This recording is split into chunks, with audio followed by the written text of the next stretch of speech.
Hello friends, welcome back to the new tutorial of the Angular. Today we are going to learn about the ngOnChanges lifecycle hook in Angular. Those who haven't subscribed my channel yet, please do subscribe my channel. And if you like the video, please do like, share and comment on my video. Let's get started. So let's discuss about the key points of the on changes. The purpose used to respond to the changes in the input decorator properties of a component or a directive. So basically where it is used, input decorator, whether you want to updating the state of the component based on the new input changes, this will help you. Arguments, it receives the simple change object that contains the current and the previous values of the state of the changed properties. When it runs during the initialization before ng on in it, and every time an input property value changes, then it will run. Okay, so when it will run during the initialization before ng on it, and every time when there is a change in the input decorator property value, right?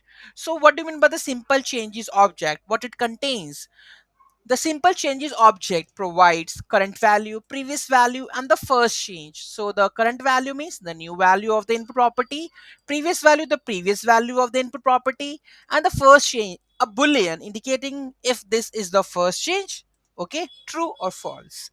Okay, so let's have a look of that one. This is our parent component. Here you can see that. So let's try to add this template.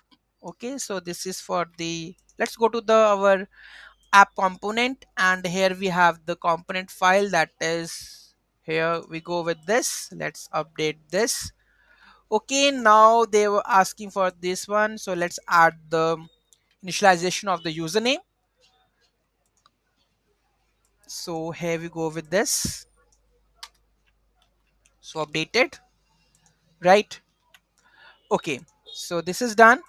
So here we are going to build a relationship between the parent and the child, and because we have to pass the data from the parent to the child, that is used for the input decorator. Okay, so here we go with the child component. So this is our child. I'm going to update this template file. Okay, so this is our template file. I'm going to use that one. Okay, so let's go to the template file of the user component. So here we go with this. Let's hide this, and let me update this template with R.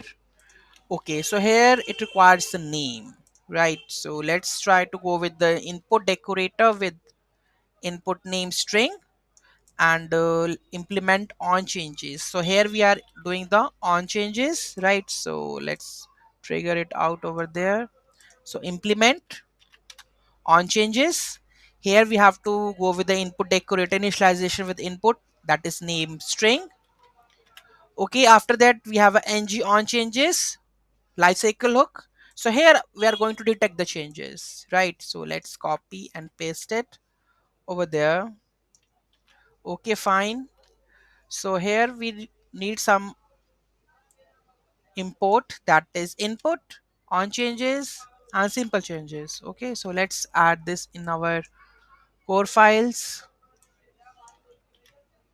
This is added. Still there is an error, I think. No, but in the app component there is an error, that is ng model username. Okay, and the name, but here app child, so it's gonna be app user, and here gonna be app user, correct? But here still there is an issue with ng model. I think I haven't used, cannot bind the ng model, this is input property. Okay, let's go to the, this is in the app component. Let's go to the this one. I haven't used this one, that is the core component for the import forms module, I suppose.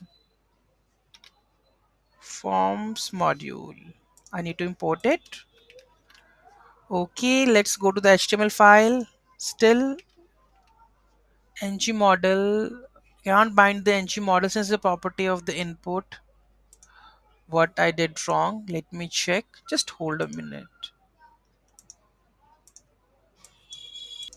Oh, there is a one mistake, that is I haven't imported the forms module, but I have imported the only the forms, but here I haven't imported, so there is an issue with that. I need to go over with this one also. Okay, so this is imported right now, and now there are results. Okay, Okay, fine. So let's have a look. Let's start the server. Ng serve. Okay, fine. Let's reload it. Let's go with the F12. So first of all, ng on changes triggered, right? And here is object. We are getting that a simple object which I'm discussing, that is current value, first change, and the previous value. Okay. Name changed from undefined to currently it not getting in. So again the ng on change is triggered. Okay, again because the previous value is gonna be empty, current value would be Rajnikant and the first change would be false. Okay, name changed from to Rajnikant. Here you can see the current name. Okay, so here you can see that the ng on change is triggered. Let's go in deep how this function work. Here you can see that and on change is triggered, name, object, simple, previous, and the first change. Let's understand the things. Okay, so I have the description full fledged on it. So how it works. So parent component, that is has an input field bound to the username. If I go over here, we have the input field, okay, bound to be the username. And you know that how to pass the data from the parent to child with the help of the @input decorator. So here is the name which is added in our user component.ts file. So here you can see that how we are going to bind it with the help of name. Here you can see. Okay, so the name, and in our component.html the property value, property binding. So whatever it is written over here, it should be there in our child component, and whatever the data, whatever the value here, this one username, it should be defined in our parent one. So this is the parent that is defined, correct? So this is how there is a inbound input bound. Here I have mentioned one term, that is, just let me just go above, that is input bound properties. So here now it gonna be bound with input, with both. How now they can share the data with parent, from parent to child. Good. Okay, so this is done. Okay, so this is, and this is the component file. Okay, I think it is clear now. And this is ng model, basically for use the dynamic two-way binding property, okay, which we are using, right? Okay, this is clear.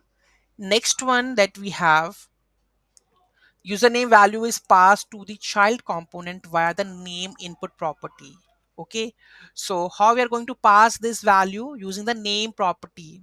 Okay, so we are passing this data to the child using the name property.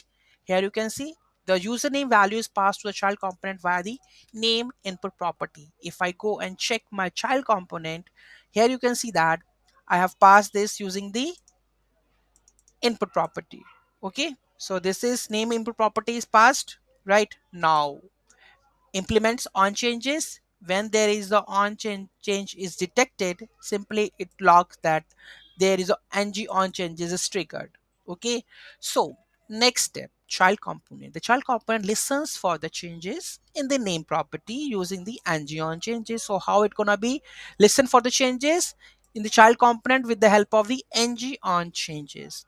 When the user types a new value in the input field, ngOnChanges is triggered and the change is logged. Let's have a look. Okay, let's clear it. So when I type something, 2. So again, ngOnChange is triggered. Okay, so how we are going to use this?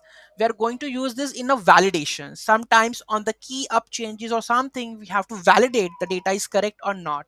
Okay, so here you can see that name changed from Rajnikant to, and what the previous value is this one, current value is this one, and the first change is false. Okay, so here we are matching the changes name. So change dot name dot current value should be go to the current, and the previous one go to the previous, and we are going to log this one. Okay, so the case scenario, I think I have added the case scenario or what? I think no, I haven't added this case scenario. We can add the validations, I suppose, in that. Okay, so whenever there is a change, so whenever I key up or key down or something, we are going to use that in the validation, the case scenario, correct?